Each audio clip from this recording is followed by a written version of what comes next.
Record this. Hi, my name is Grant Pierce, and you're watching The School of Fiction. Wow. Grant, so glad to have you. We are going to talk about a lot of writing business stuff tonight, and in two parts. And so this is you also have six books in your series, Yes. one coming out pretty soon. So that's awesome. But first, tell us about your hometown in Michigan. You are not my first Michigan author, as a matter of fact. Yeah, I met one of your previous people, Jennifer Jackson Lewis. Hmm. I actually met her at one of her signings, so I got a copy of her book from a raffle that she signed. So yes, you know, but yeah, I'm from Ann Arbor, Michigan. I actually went to school at Michigan State, so I'm kind of a refugee down here. Um, yeah, but yeah, I've been mostly I've been in Michigan for almost all my life, except for high school. I spent pretty much every year of my life here. So does that make you a Michigander? Yeah, Michigander or Michiganian. It goes both ways. Okay. Tell us about your shirt also, because I noticed that when we first signed Yeah, on. so it's I don't know if you can see it clearly, but it says writer's block. Basically, when your imaginary friends don't want to talk to you. Yeah. I take writer's block very seriously. It's one of the things that people talk about a lot. I used to have a good answer for how to beat it, which was switch projects. And then it hit me. When COVID came, writer's block came with it, and I was Yeah. out for like 3 years, and switching projects did not help. Mm. So I was humbled for sure. Hmm. Um, I'm happy my imaginary friends speak to me, and yours, I think, do as well. Because let's take a look at your website here. We have, if it would load up. Okay, this is gpierceauthor.com, gpierceauthor.com, and the Faceless Chronicles. So tell us about it. So the book came out when I was back in college, actually. So I wrote it mostly in my spare time. It was sort of a passion project, just an exercise in creativity to see what I could do. I never intended to publish it, but I'm like, yeah, it's interesting to write. So and I showed it to one friend and only one, and she said, "Oh, this is really great. You got to do more with it." I'm like, "Yeah, I'm not really an author. I'm just a guy just messing around." And the book was super long, but mostly it was a lot of plot holes. There was a lot of I never edited it, so it was almost unreadable as far as I was concerned. But she's still like, you need to really fix this and publish it. I'm like, yeah, I don't think so. Um, so then fast forward 25 years, the book lived on my hard drive. I didn't have. I actually forgot about it for many, many years, but it lived on my hard drive. Every time I got a new computer, I would upgrade my whole computer and then take all the contents of the hard drive with it. And the book just kept getting transferred without me thinking about it. So then my daughter, I think she was around 17 or 18. So one day she comes up to me and she says, I just got done reading The Lord of the Rings. I really liked it. And I had, of course, read it multiple times myself. So we talked about it for a while. And then, I decided to flex with my daughter and say, look, your old man wrote a book when he was about your age, a little bit older. And she's like, oh, really? And I'm like, yeah. And so she said, can I read it? And I'm like, well, no, you can't read it because I don't even know where it is, but probably somewhere on my computer. Um, so we went back and forth, and she kept asking me for it. Yeah, the website here, I didn't upload all the new cover files, so you're seeing some of the placeholder art there. But anyway, she asked me for it, and I said, well, I'm not really. I was kind of embarrassed because I hadn't edited it and it was barely readable. And so eventually, after about a week of her asking me for it, um, I said, okay, you can have it. So I printed it off. It took a long time to find it on my computer, but I printed it off. It was like 1,000 pages, two reams of paper, and I dropped it on her desk, thinking, oh, she's going to read the first chapter and then quit. She read the first chapter, came in my room and said, Dad, this is great. I really like this character, Valko. He's like the my kind of villain. I'm like, yeah, she'll read two or three more chapters, get bored, and I'll never hear about it again. But she read the whole thing in 3 days. And I thought, oh, okay, that's interesting. And then she's like, so what happens next, Dad? I'm like, well, I never wrote the next sequels. And she's like, well, you got to tell me what happens. I can't just be left hanging. So it ended up, I was writing mostly the books for her. But by the time I got to book three, I'm like, maybe I really got something here. And then I started getting beta readers and they read it and really turned out well. And one thing led to another. I decided to write all six books. They're all completely done.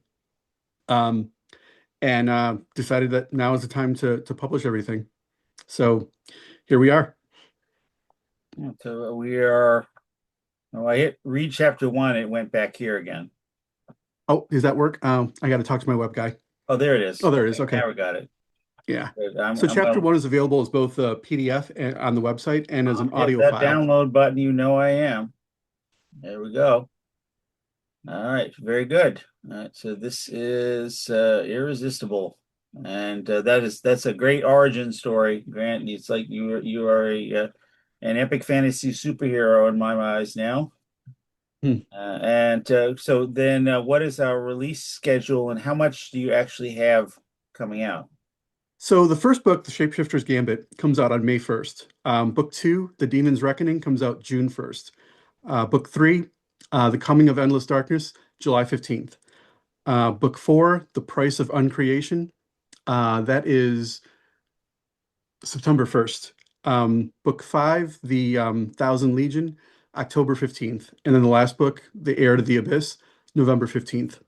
And how many of these were written recently? This is all older stuff, or All you've of them been actually were writing written and completed a little bit after the pandemic was over. And then I went through and spent a lot of time editing and fixing. And then I hired a professional beta readers and professional editors and had to get a professional cover artist and some other stuff to get the whole thing completely completed. The website was ending up the very last thing that I ended up doing completely. I still have to upload the cover files, which I was planning on doing sometime this week. So by the time your watchers see this video, it should all be completed. But It definitely takes all me more before than a week to launch. get them edited, so you're quite right about that. Dope. Yeah. Uh, Grant is coming on to us. First of all, to tell us about this, and obviously the all the motion and action in this website is extremely pleasing. How did you get these covers done? The two that we've seen and the ones that you're about to upload? So the covers, I hired a guy from reedsy.com. His name is Reese Alexander Norris Patterson. Hmm. He's from Irentia Designs. He did an outstanding job with all the covers. I unfortunately haven't uploaded them just yet, but they will be up. They are also on Instagram, but that's where I got the covers from. The website was designed by Rocket Expansion. They built the website for me. They do a high quality job, as you can see. What is your Instagram? Let's pull that up. Uh, at G Pierce Author. Uh, G. Pierce author. Okay, here we go. That looks like Yep. you. Yeah, that is me. There's If you scroll Jennifer. down to the, It's I believe at the, one of my promotional allies there. yeah, Okay, so now we see. All right. yeah, there's So my yeah, covers. very nice covers. Very nice covers. Excellent. Yeah, Uh, yeah. we are going to talk about a variety of author business things. How did you develop these author skills? Because that's a story too. I know that. Well, um, I actually went to work. Well, let me go back to the very beginning. I have two master's degrees. One is in clinical psychology, and the other is business administration, specifically in marketing. Both of those degrees really emphasized statistics and statistics heavy um, training. You'd be surprised how much statistics is involved in psychology, but in marketing specifically, there's a lot of statistics and a lot of looking at this and using control groups to figure things out. Um, and then I applied that to all the jobs that I've had. I've worked in medical, billing, medical, electronic medical records, marketing for um, an eyeglass company. I've done, and then of course doing it for my own books. And then some people usually just come to me. I just done some freelance work with marketing and digital marketing specifically. Okay. Yeah. And you have a variety of topics, which is why we're going to split this into two. Hmm. And you and I agreed in advance that I'm going to push back on some things. Yep. Absolutely. This is in order to develop them more fully that I'm doing this, and also to try to raise the concerns that people hearing this might raise so that you can strengthen your points as we go. Okay. So, our first topic, using your wording, is kind of from zero awareness to a buildable author foundation, because zero awareness, as I presented to you in our initial discussions, is the issue for a lot of both debut authors and also for authors like me who are restarting because I was Kindle Revolution 2010s and then I was gone for a long time and I'm re-debuting now. I'm Hmm. doing a comeback. So all of us and with the new media expectations and also for people who a lot of authors aren't comfortable even with social media at all.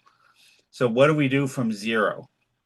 So Let's, unfortunately, let's hear social about media that. is going to be a key part of pretty much every author's foundation for how they get their name out there. The social media is free for the most part, unless you choose to get into the paid side of it. But I would recommend that all authors exhaust all the free social media that they can first.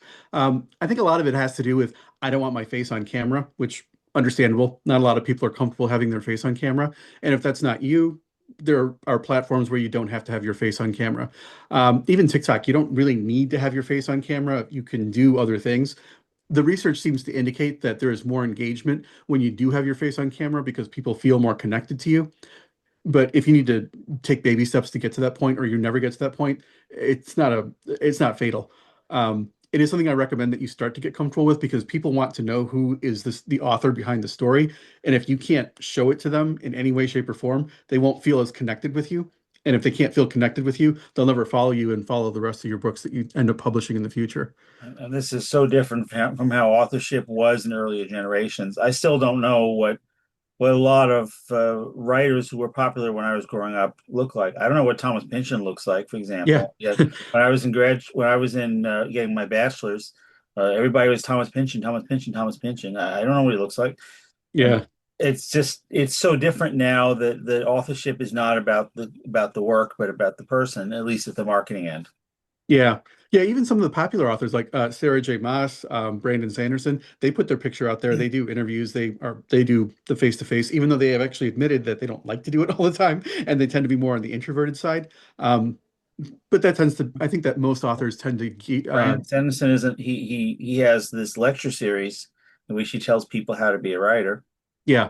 Yeah, he actually is a professor at the university. I forget which one, but yeah, he puts his face out there. But he initially, when he first started, he was like, I wrote 14 books and I didn't get any of them published initially, but I didn't want to put myself out there, which understandable. Most people don't want to put themselves out there because as a group, writers tend to be more on the solitary side. We want to do the fun stuff, which is writing. So then to do the other stuff, which is putting ourselves out there, it can be very challenging. Mhm. You said something about having a timeline which starts a year before publication. Oh, so let's go there and let's talk about that. Sure. So I would say that especially for the more shy writers, the earlier that you start, and I would say at least a year before you publish your first book, that is a time to start building your author brand, putting your name out there, making it so that people know who you are. Not necessarily that you have a book out the next day, but just that you have some presence and people know that something is coming. Then you can start doing, if you've got a favorite quote from your villain, a favorite quote from your hero, little snippets that you want to put out there, you want to kind of tease the audience and get them curious about what is coming in the future and get them to start following you. The more of a following you can build over the course of that year, the better you'll be prepared for when it comes time to launch and to get ARC readers, beta readers, alpha readers, even as you build towards the launch of your book. You said something here, and this is the first pushback point. Mhm, And you're not the only one to say this. It is a common claim, and I'm going to let you present it, and then I'm going to do the pushback. mhm. That author branding requires a website. So give us your take on that. So the reason that I say that people should have a website is it is the one corner of the internet that you have complete control over. If you want to put up a blog, you can put up a blog. If you want to start funneling people um, in whatever way that you think is the most valuable to get people to, when they see the home site, there's some hook, something interesting right on that very first page, and people are interested in scrolling down and getting to the rest of whether you offer free samples or whatever it is. There really is no other platform that you can do that very easily. Like if you go to Instagram, it's just a wall of pictures, and people have to click on an individual picture, read a caption about what you're talking about, but it's not very inviting or very interesting, in my opinion, and not for everyone. And not every reader is going to have Instagram. Some people just don't. They have only Facebook or they only have TikTok or whatever it is. So if you say, meet me on Instagram and they don't have Instagram, that's one follower that you permanently will never get. A website is something that 100% of everyone has because if you have access to the internet, and you have to if you're going to do any sort of social media on any platform, they will always be able to find you on your website. So your website is not really about building awareness necessarily or attracting people right away. It's more about when you have attracted someone, it's about keeping them and holding on to them and keeping them interested in what you have to offer. And then from the website, you can do things like offer a newsletter so that people can stay in touch with you, um, offer them your email address or a way to contact you through the website. Because some people, it's really important to them to be able to say, I read your book, I loved it, and then to have them interact with their favorite author. It can go a long way towards reader loyalty in the future.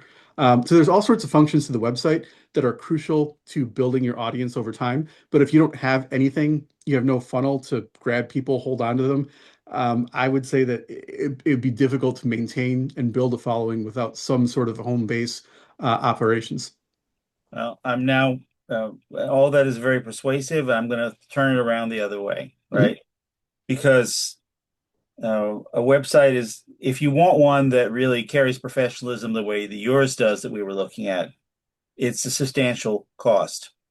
Mhm. And if you do not have a way to get readers to go there, then you're putting in a lot of cost to maintain something on the off chance that someone looks for it or off chance someone looks at it.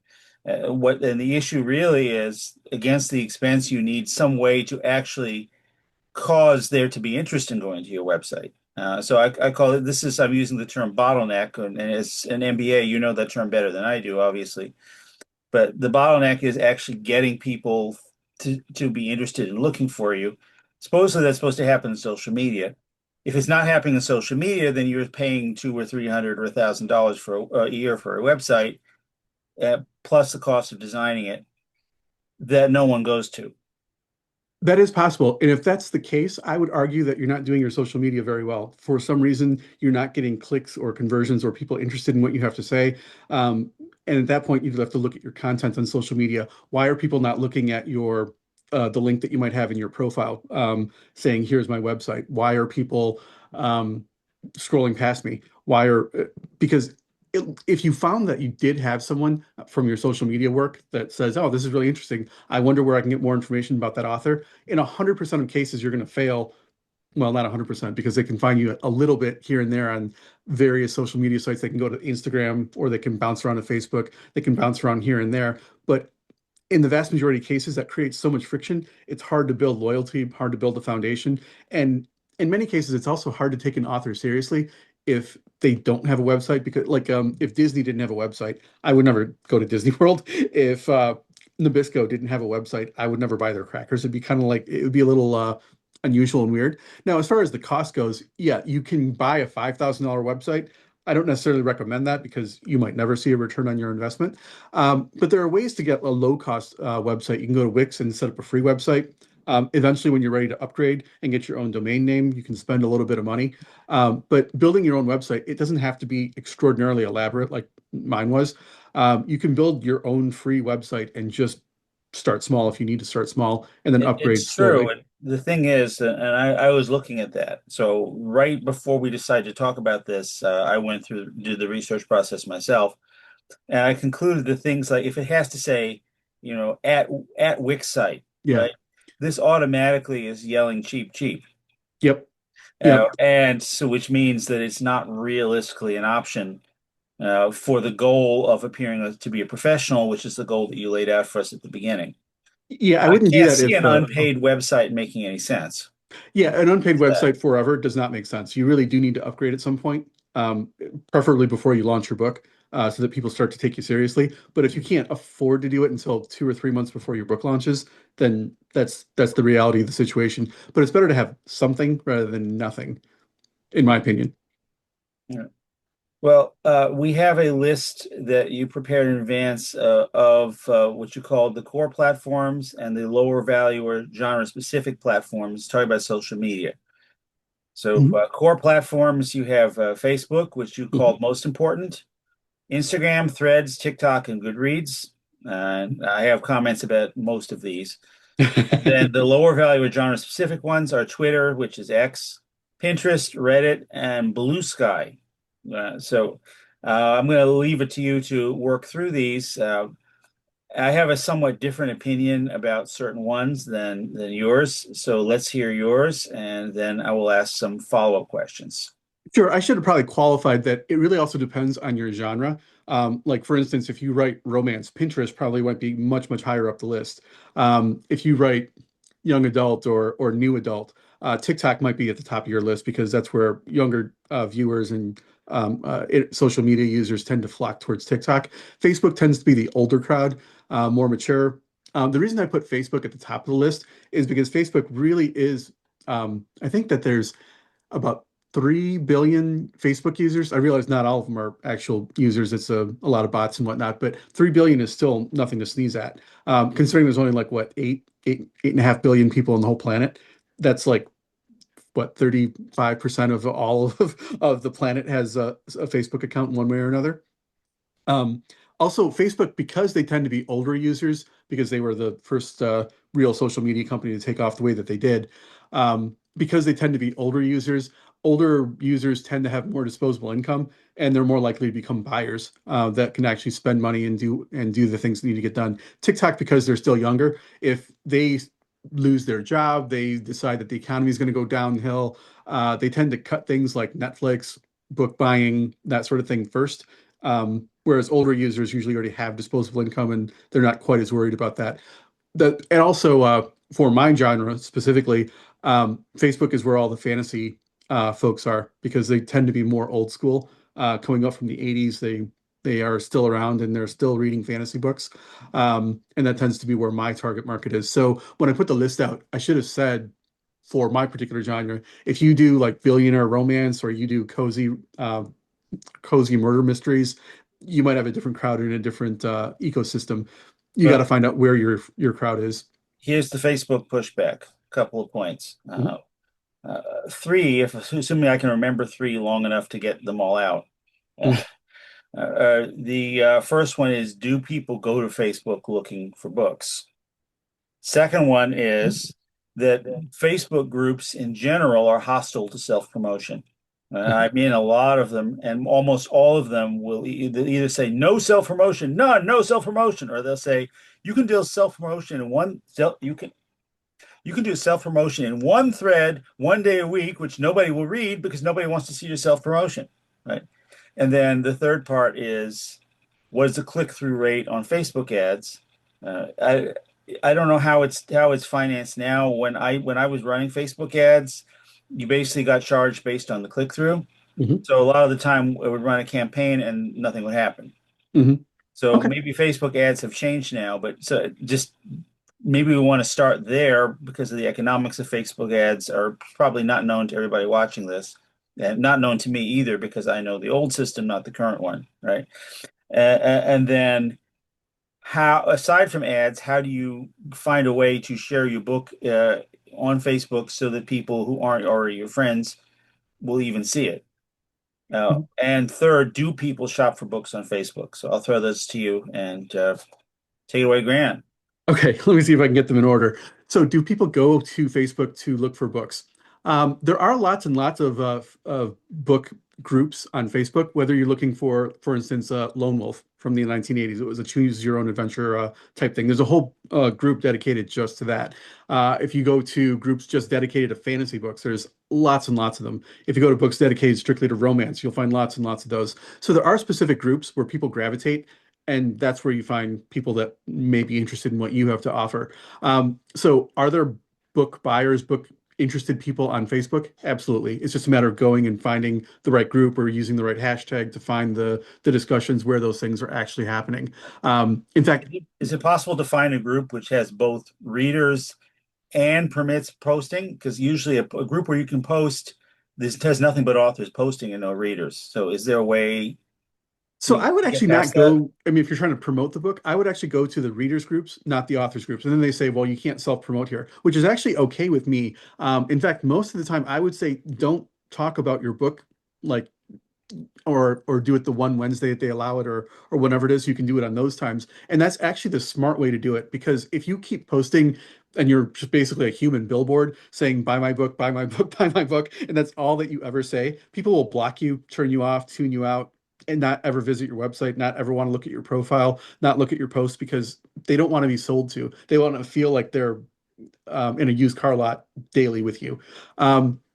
What research has shown is that if you just go out and you just be yourself, make interesting comments about books, and not only just your books, but more importantly about other authors' books, saying, I just got done reading so and so's book, who happens to also be an indie author, and it was a good read, and I recommend it to other people. Don't mention your book in any way, shape, or form. You'll actually build goodwill with your readers saying, okay, this author is not just self-interested, but they're actually one of me, which is a reader, and I want to know more about what they have to offer, because if they like this book and I like that book, then what does that say about this particular author? And then that generates interest. It does take time because you can't just put it out there once and say, go read this author's book. It was really good. Um, I think that research says something like you need to have exposure to a particular product 7 times before your brain starts to kick in and say, that's interesting. I wonder if there's more to it than what I thought before they start to actually investigate a little bit more closely. During those 7 interactions, you have to make sure that those interactions are positive, informative, something that the readers actually want, without saying, go buy my book because my book is out now. Most of my posts, when I post on Facebook, I would say that 1 in 10, maybe even less than that, is go buy my book. But somehow, by not saying go buy my book, but go buy this other author's book, or go read this, or it was interesting when this author, made such and such a point, without spoiling books that other people might be looking into. When I start getting engagement with people like that, then they're like, "Oh, that's interesting. I noticed that your name up here is G. Pierce author, so you're an author too." And then they'll start looking more and more closely into me without me saying, "Come to me." I mean, I kind of liken it to if you're out chasing people, the natural inclination when someone is being chased is to run. But if you're standing still and people are doing all the running around, eventually they'll just naturally bump into you. And that's how you capture people to come and see you. Um, Facebook ads. Facebook has actually gotten much, much more sophisticated in the last 15 years than they did back in the 2010s in 2010, I think Facebook was only about 8, maybe 10 years old at that point because the internet hadn't really taken off until about the late 90s and maybe the early 2000s. So when Facebook first came out, they just threw up ads and didn't know what they were doing. Um, what they eventually found was that by buying data about everyone and figuring out what a profile of a person looks like that is a particular buyer for a particular product, and then replicating that profile over and over and over, and then seeing who in their database matches those same profiles. That's how we get people to buy more or whatever it is. So Facebook actually knows more about us than is really healthy to think about. If you have a cell phone that's say 4 or 5 years old and it's about time to upgrade, you will find that Facebook knows that before you know that, and they'll start targeting you with ads from Verizon saying, buy, this new iPhone 15 or whatever they're up to, get a 2 for 1 sale, or, get it for free and we'll do this for you, and or switch to our plan as a result of whatever. Um, Facebook knows when you where you go on vacation, when you go on vacation, how much money you tend to spend on vacation. When you see ads, do you scroll past them? Do you click on them? Do you convert when you click on them? They have so much data on everyone that they probably know more about you. And even in the past 5 years, they started putting out predictive algorithms saying, okay, we know that this kind of person will look at ads but never buy it. So we're going to put them in, if the author wants to do like an awareness campaign, but not a conversion campaign, we're going to put them in that bucket. This person has been known to click on ads and actually buy the product that they clicked on. So we're going to put them in this other bucket. So when an author says, come to us, I want conversions or more book sales, then they're going to take those people who they already have a history of converting and buying and putting them in front of your ads now. They didn't do that back in 2010 because they didn't know about a lot of this stuff. A lot of this stuff kind of evolved. And as their algorithm got smarter and smarter, and then AI is taking over their algorithm, it's getting more and more efficient at figuring out who is the buyer for this particular book, building that profile, and then seeing who in their database matches that profile over and over and over. Um, so yeah, the way the ad buying system is a lot different now than it was before. And also Facebook owns Instagram, they own Threads, they own WhatsApp. So when you put up a Facebook ad, it doesn't just go up on Facebook, it goes up on all these other platforms too. And they know based on data where their buyers are for your particular product much better than they ever used to know. Um, so yeah, that's one thing. On top of that, though, there are things that the author needs to do. They need to find a particularly good ad that makes conversions easy for people, or at least clicks for them to come through. Once they click on the ad, does the next step in the funnel make sense? Are they looking at the cover and saying, "Huh, this is really an interesting cover. I wonder what it's about." they flip it over, they read the blurb. If they read the blurb and say, huh, this is very compelling, I want to keep going, you just keep funneling them down and down and down until you get to the bottom of the funnel where eventually they convert. So if the author doesn't have a very compelling ad, that can be a problem. If the author doesn't think about how to write their blurb or put their cover together, they're never going to get to the conversion stage. So you'll spend a lot of money and not get anything for it. That's not really Facebook's fault. They did their job, but the author has a certain role to play as well. Your third question, which, sorry, it escaped me. I was starting to get carried away there. Now, I think you answered all of them, Oh, actually. did I? Okay. I was I on a hope roll so. there, so I If should keep not, I'll going. have to do some editing on this video before it gets uploaded. Okay. Uh, Instagram, again, doesn't strike me as a book location. So, but convince me that it is. So there's actually a whole thing. I mean, it's not an official thing, but they call it Bookstagram, where there are book influencers, and all they do is find authors that they find interesting or books that they find interesting. They get a copy of the author's book, usually before the publication, and they'll go ahead and review it, and then they'll share it with their thousands of followers or hundreds of followers or whatever it happens to be. Um, Are I've actually these found people picking trad published books and kind of continuing to support things that already have support? they do that also, but I've actually found that if you reach out to them, like myself as a fantasy author, I'll go to some of them and say, "Look, I have this book coming out. Would you like to review it?" I don't get a huge turnover because it is a debut book. But I found that there was one in 20, one in 25-ish or so people will actually say, yeah, send it on over. Maybe I'll read the first 3 or 4 chapters. If I like it still, I'll finish the whole thing and I'll give you a good review and whatever. Or if it's something that it's really just not for me, I'm not going to finish it, I'll let you know. And that's totally fine with me as well. Um, but yeah, you do find that there's a whole group, a whole hashtag set that's dedicated just to Bookstagram. Then there's like fantasy books, sword and sorcery. There's all sorts of hashtags that you can use to find the people who would be interesting for you. Is it work to go through and find the people who are relevant to you? Because you can't just spam everyone on Bookstagram because you'll get thrillers and horror books and paranormal, and you've got to find the book people who are only interested in reading the books that you actually read, that you're actually writing, and approach them and say, look, and give them a good pitch about why they should read your book. Um, and you'll get some bites. And some people will say, you know what, I'm sorry, I've got 25 books I need to get through already. I can't do it. Or they'll say, yeah, I can do it in such and such a month. So it takes some planning ahead, but it can be done. I think Instagram is a great place for book authors to go to recruit people. Yeah, you said that Threads has a big growth potential. So this caught my interest because I don't use Threads. I don't know anyone who uses Threads. So I have a lot to learn about Threads. So once again, give me the pitch. So Threads is it, I think that it was a Twitter or X competitor, and that's kind of what it evolved into. Threads has a very interesting algorithm. Basically, you put out conversational pieces, and then Threads will send it out to the people who it thinks that would be most interested in seeing it. If you try to put out things like buy my book, try and solicit people for any sort of commercial activity, Threads will deprioritize you and drop you to the bottom of the algorithm, and you will get very, very little interaction. But if you put up interesting conversation pieces, like for me, I'd say, who is more compelling, a villain or a hero? What do you look for in your books? And then people will be like, well, this is what I look for. And people will start to interact with that particular thread. And Threads will prioritize that. And I've gotten threads that have had over 1,000 views. Because I ask an interesting question, and then a lot of people jump in and have something interesting to say about it, or they'll like the comment or whatever. The more interaction you get on that comment, the better off you'll be. But if you say anything about going off platform, like here's my pre-order link to Amazon, Threads will deprioritize you. You'll get 10, 20 people that will see your thread. And so Threads is more about getting out there and just being out in the community and having interesting conversations with people, which But helps this is the an thing, author is though, who, isn't it that everything in social media says don't try to sell. yeah, So and that's the you're key. caught in this trap where that's the only place you can sell, but you're not allowed to sell there. And even if you were allowed to sell there, nobody wants you to sell there. So if Threads would put it out there, you still wouldn't get the sales. Yeah. The algorithm is against it, and if the algorithm was with you, the people don't want it. Yeah.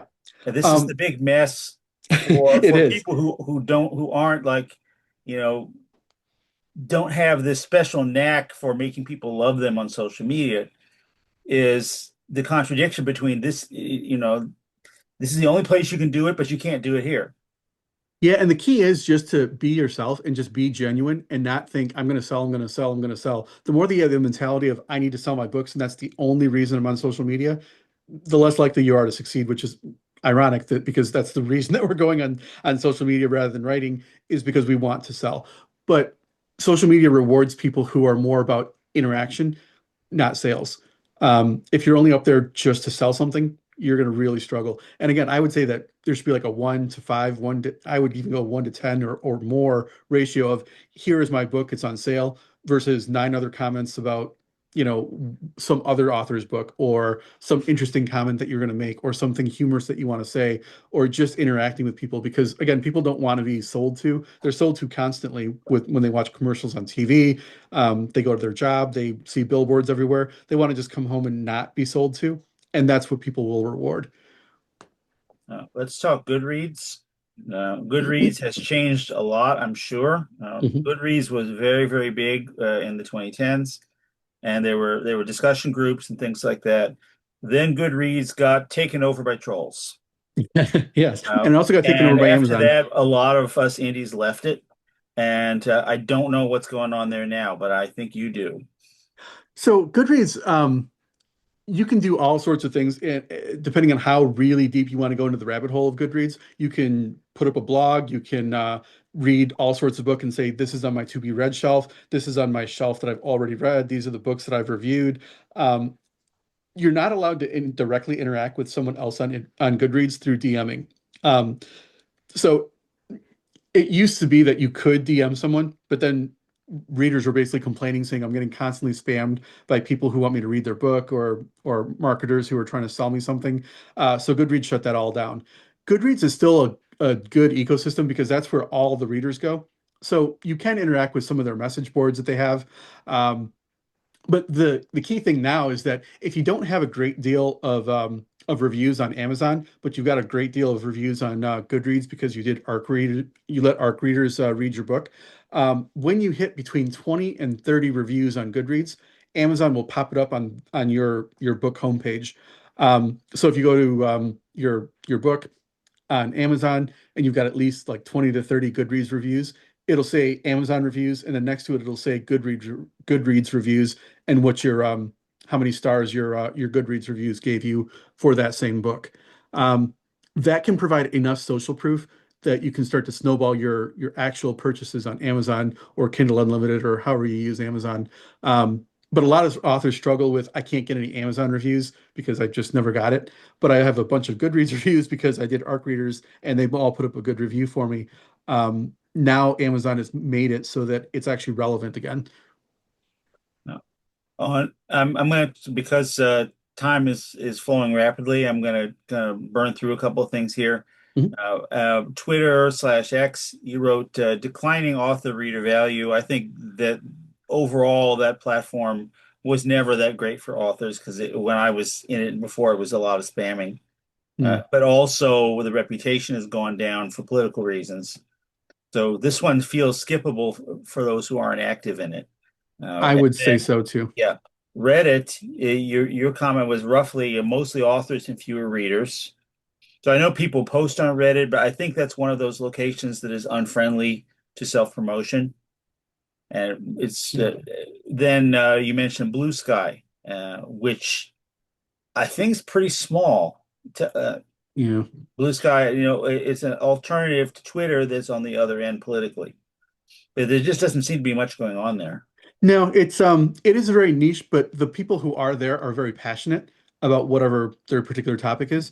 I've only just recently started on Blue Sky, and I find that readers there are real readers. They're not bots. They're not scammers for the most part. They're not interested in selling me something. They actually just really want to get good books. So you find a higher level of passion there. I'm sure that as they grow bigger, it's going to start to dilute. But for now, smaller, yes, but more passionate. So for some people, that might be useful. Mhm. So I think that's then of course you already talked about Pinterest earlier as being better for romance. So Yeah. I go with that. And let's talk about author networking. And this is something that has been covered on my channel before. A number of guests that I've had in the past talked about that. Uh, and the thing that you said that I most agreed with is other authors are allies, not enemies. Yes. Yeah. Other authors are not your competitors. They're actually, I mean, we're all in this together. And it's not like if someone buys your book for 2.99 or 5.99 or $10 or whatever it's being priced at, that they can't buy your book too. It really doesn't work that way. The more that you interact with other authors, I have found that we build a community, we support each other. If there's another author that has a very similar book to me, we'll discuss strategies and we'll say, look, I've got a newsletter, you've got a newsletter. Let's swap. I'll talk about your stuff and mine and vice versa. You might be able to peel off a few people and pick them up for yourself. Um, but yeah, I found that other authors, I mean, writing is a very singular, solitary activity as it is. So when you just write and don't interact with anyone, I don't know if that's really good for your mental health. But for other authors to come in and say, this worked for me, and this is a platform that might help for you. I mean, obviously you can't do review exchanges. That's not allowed on Amazon. But I have found that other authors just interacting with them and saying, we're all in this together. There's a camaraderie there that you can't replace, and readers just don't understand what we go through. It's very helpful to be able to interact with other authors. So now newsletters. Just get started on that. So the newsletters, I mean, I know that we might have a difference of opinion, and that's okay. But in my opinion, a newsletter, if someone is willing to sign up for a newsletter, they are someone who is so passionate about your book or about your particular niche or whatever it is that they're willing to keep in touch with you. Um, Ultimately, these are people who will become your ARC readers, who will become your first buyers when the book is ready to go on sale, um, because they want to support you. Um, I make it an easy out. If someone doesn't want to be part of the newsletter, all they have to do is hit unsubscribe. And every once in a while, I'll remind them, if at any time that this is not, useful for you, please hit unsubscribe, because I'm not willing to keep holding on to people who are just along for the ride just because of whatever it is they think that they're getting. Now, the newsletter has to be useful and interesting to them, not useful and interesting to you. So what you write and the content that you put into your newsletter has to be relevant to your reader, not necessarily something that you're interested in and solely benefits you. Like if it's all about my next book comes out such and such, pre-order now, and that's all that you ever say, it's not a good newsletter. And I would unsubscribe from a newsletter like that too. Uh, so newsletters in general, one thing about them is the ways to do it. There was that you mentioned, MailerLite and Mailchimp, where you recommended MailerLite. And what does that cost now? The first 500 subscribers is free. Okay. So there is no cost. I mean, I know that MailChimp is out there. I've never investigated their pricing. Once I found out about MailerLite, I just didn't feel the need to keep looking into other options if the first 500 was free for me. And Yep. I checked out the interface and how to build a newsletter natively in MailerLite. It's very user friendly, and that was enough for me. Yeah. Um, I yeah. used MailChimp in the 2010s and it was agonizing.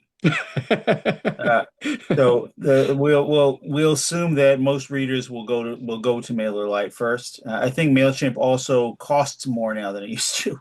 Oh, So all that okay. being said, the biggest issue with newsletters, and the first one was swaps, which should not be that hard to arrange. I'm a networker type guy, otherwise you and I would not be doing this now. I Yeah. like networking. It's from my father; he was a fundraiser. That all being said, getting newsletter subscribers is one of those bottleneck points. How do you get people to sign up? And I know one thing that you're going to say, except that it's not the word's not coming to my mind right now. So how do you starting again? Right, I'm going to cut some of that. How do you get people to sign up for your news? How do you build a big mailing list to the point that anyone would even want to swap with you, or the point that you can get a message out? So we can talk about content. Your point is accurate on content that you need to have good content on the newsletter. How do you even get anybody started with that? So there's a couple ways that you can do it. The first thing that, like, if you did it through your own website, you have to put up some sort of compelling offer for the reader. Like they're going to get a free novella, they're going to get a free behind the scenes look at how something was done. They'll get a free audiobook chapter, something that they're getting in exchange for their email address. Um, MailerLite actually lets like once they sign up, they send an automated system of sending them whatever it is that you're offering them. So if you're going to offer them a free novella, they give you their email address, they hit send. MailerLite will automatically send them whatever that free offering is, to make it simple so that you don't actually have to do anything anymore. I Um, I've got the term now. Reader magnet. Reader magnet. So that's the magnet. You need to provide something that is compelling enough that someone is willing to give up their email address for that. It's not to say that they're going to be a good subscriber over the long haul, because some people just want the freebie and then they'll unsubscribe the day after they get their freebie or after they read it, or whatever it is. And that's fine, because you only want the people to stay with you who are high quality, who are like, I really loved your magnet. I'm going to stay with you. I want to know more. I want to know whenever your next book comes out. I don't want to have to think about it and go hunting for it. You're going to tell me. And that's the point of the newsletter, because a lot of people, if they don't have your newsletter, they might like your stuff, but years might go by and they're like, yeah, I remember reading about some author. I liked his book, but I can't remember who he was. If you don't have an ongoing relationship with them through the newsletter, they will forget you and they will never buy another one of your books. Newsletters can also be a good source of recruiting like ARC readers or beta readers or people that you just want to get them to give you some sort of feedback. And you don't have to accept all of them, but if you accept a handful of them from your newsletter team, it can be helpful for building a better product. Um, but the reader magnet is one of them off of your website. The other place to put a reader magnet is at the end of a book. So let's say they go through and they read your 200-page novel. They're really enraptured with it. They get to the end of the book, and they read the final line. After that, there should be a little break.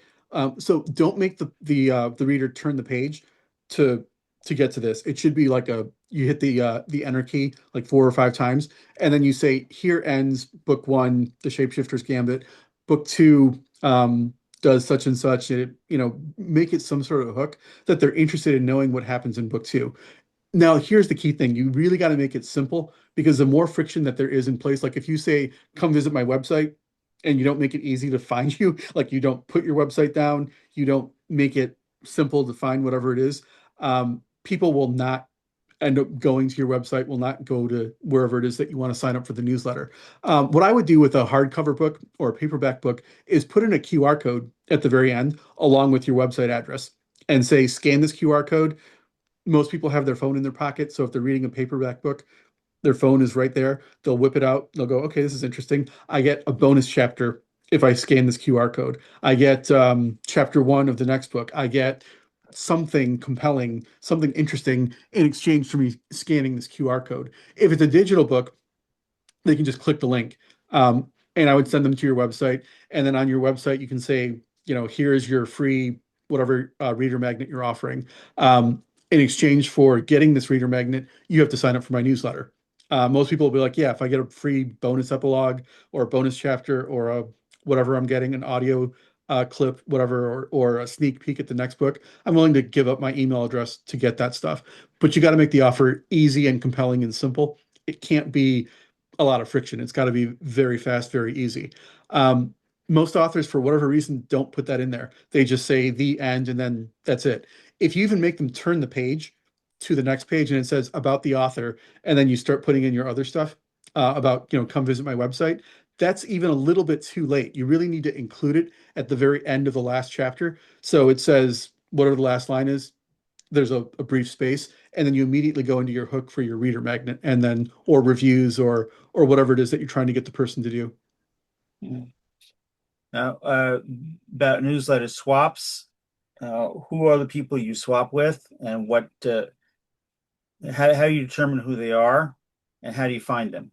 So well, one, I have not done this a great deal yet. It is still something that I'm getting the ropes with. There have been a couple authors that I have agreed to swap with, and we're still exchanging a copy of what we're going to say in our newsletters about the other author. But I found them mostly because I just read a lot and I like to read indie authors. And I thought, oh, this was a really good book. I wonder, what's going on with that particular author. So I'll contact them on Facebook and say, I'm an author also. I read your book, whatever it is. would you be interested in doing a reader swap? And usually there's a series of conversations before I lead up to that point because I want to see what kind of person they are before I get to the point that I would trust them with that kind of comment.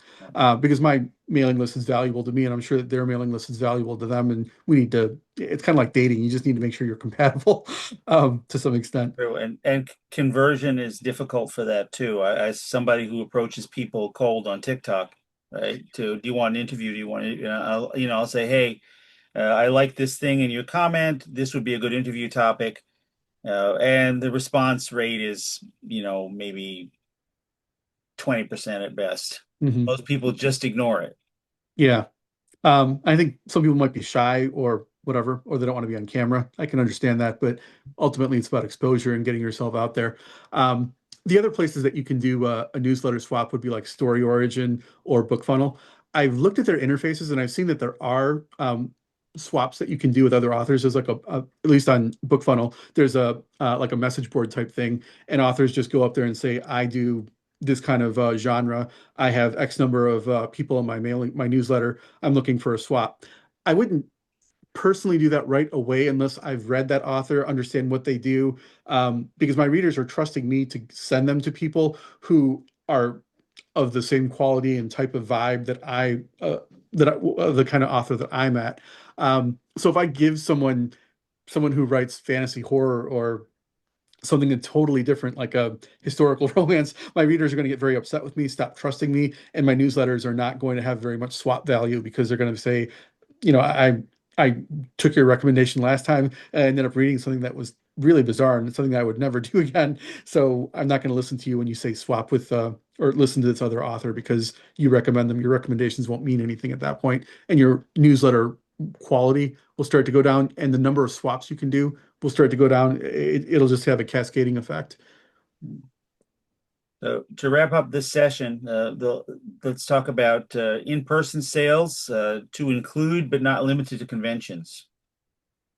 So, um, there are certain conventions that an epic fantasy author like myself would go to, and certain ones that I would not go to. Um, so, for instance, if it was like the Renaissance Festival, that's pretty adjacent to epic fantasy, and there's probably a huge overlap between people who would go to the Renaissance Festival and who buy fantasy books because of the medieval theme that might be involved. Um, if you write sci-fi, you might go to a Star Trek convention, and you'd find a lot of overlap between people who go to Star Trek conventions and read sci-fi. But if you do Stephen King horror type books and you want to go to a sci-fi convention, you might not get very much traction. Same thing with a romance author going to a sci-fi convention. So you need to pick and choose the venue that you're going to. That would be the key first step because you want to make sure that there's an alignment between who you're going to see. Comic-Con would be a good thing for me because even though superheroes aren't my genre, they're really genre adjacent. And a lot of people who like superhero stuff, even I like comic books. And I read that very frequently. And I think there's a huge overlap between someone in that and someone who might read fantasy. Um, so that would be the first step. The other thing to consider is foot traffic. If you go to a convention, and actually I went to one about 4 or 5 months ago, where there were a lot of vendors, probably 150 odd vendors, and they all sold very, very different things. Um, Books was one thing. I think there was like two or three tables that had books, but everything else in the room was like guitars and antiques, and it was just a whole slew of different things. And the number of people who came to that convention was very, very low. They had the vendor side of it all figured out, but they didn't have the public side. For whatever reason, they didn't advertise to the public very effectively. So there was practically no one there walking around and looking at the various booths that were available. So if you've never done a booth before, I would recommend that you go to a convention that's relevant to you and just see what other authors do. It's important to have things like signage, lots of copies of your book, um, bookmarks, just little swag that you can give away for free.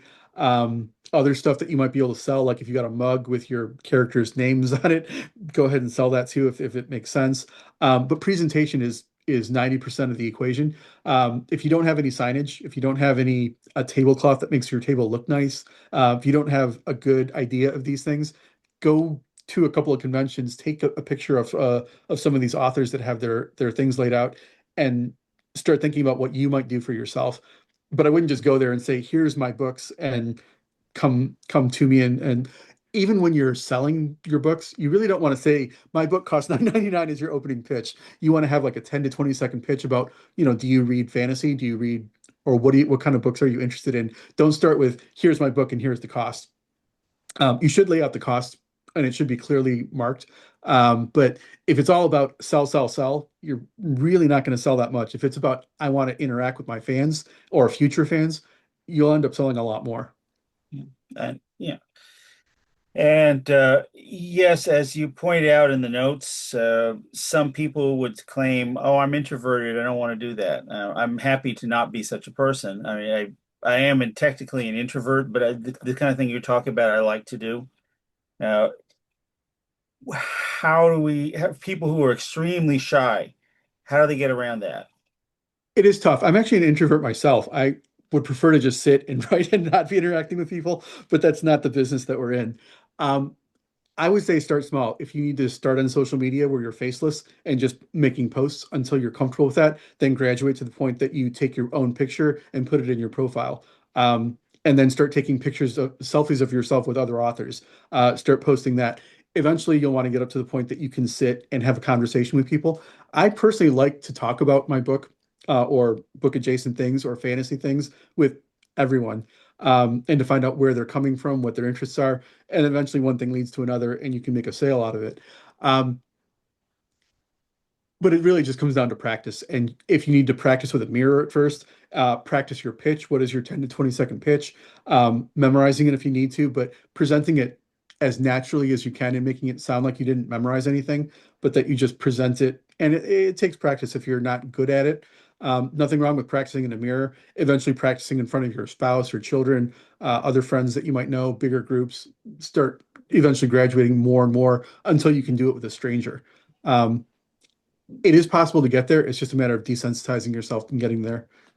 There's two ways to look at this. A lot of people think the word introvert means a shy person, but it doesn't actually. An introvert means a person who needs to be alone to recharge. Yes. And it also often means, I did a whole study on Myers-Briggs, right? It also sometimes means a person who doesn't talk until that person is ready. Yes. So Yes. there's a category they're talking about now called an ambivert, who's introverted sometimes and extroverted other times. And I think you can sort of train yourself to be that. I'm piggybacking on your advice here. As a professional teacher, I'm very comfortable talking to groups of people, including groups of strangers. And yet it is fatiguing, right? But I really don't mind. I always say if you put me in front of a stadium, I can talk, Hmm. even though I'm an Hmm. introvert. So I say Hmm. this by means of encouragement. It is a skill. It's something you can train yourself to act like an extrovert in order to achieve your goals without changing who you are internally. Yeah. The Yeah. bottom line of acting like an extrovert is that you just do it. Yes. And when you do it and you don't die, you do it again. And you didn't die and you do it again. And eventually you get to like, well, I know I'm not going to die, so I'm just going to do it. This is what I Yeah. say to my students also. I'm passing this message on for authors who are writing this who are resistant to the idea of going out in the public, whether it be putting their faces on TikTok or as you say, mingling in a convention. Hmm. So Yeah. that's And a that convention is not really an audience unless you're on a panel that you're sitting in front of a huge audience, but generally it's just a booth that would and be you my interacting with a few dream. people. Yeah. Yeah. Uh, Grant, part one has been great. We covered a lot of territory. Enjoyed tremendously. And for those who are going to go on to the next video, topic two is back matter that converts readers. So we're going to come together again to talk about that one. And let's just take one more moment to look at your website before we wrap this up. Oh, did I hit the share button? I do not think that I did. Wait, share. Oh, that's why. Okay. So your Instagram, again, G. Pierce Author, and your website, gpierceauthor.com. So very nice, The Faceless Chronicles. First book coming out in about 2 weeks. Yep. And the rest of them coming out over, it's mostly done before the winter, I think, right? Yeah. Yeah. And we have a The last one will be shapeshifter out as a November main 15th. character, which is great. Yeah. You know. Yeah. Okay, thank you so much, Grant, and we'll talk a little bit before we set up for the next one. Thank you. Sounds good. Thank you so much. Yeah.